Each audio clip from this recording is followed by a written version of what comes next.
Welcome to my channel art and craft with Pooja. Happy Ganesh Chaturthi. आप अगर मिट्टी के गणपति जी नहीं बना पाए हैं तो इस तरह से गणपति जी बना सकते हैं, वो भी कम समय में।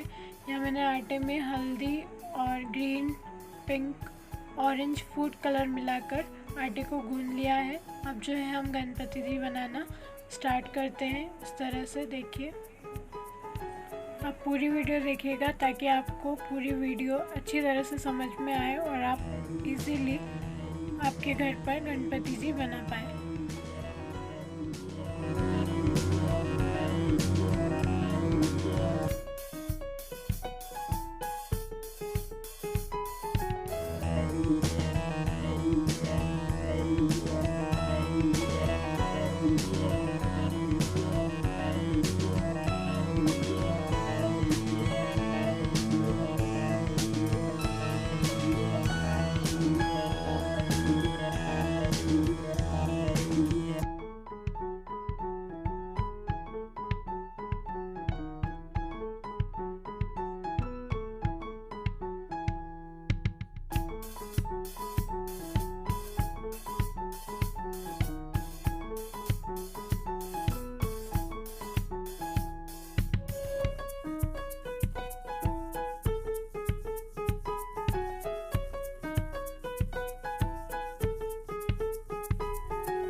अगर आपको मेरी वीडियो अच्छी लगी हो तो वीडियो को लाइक करें, शेयर करें, कमेंट करें।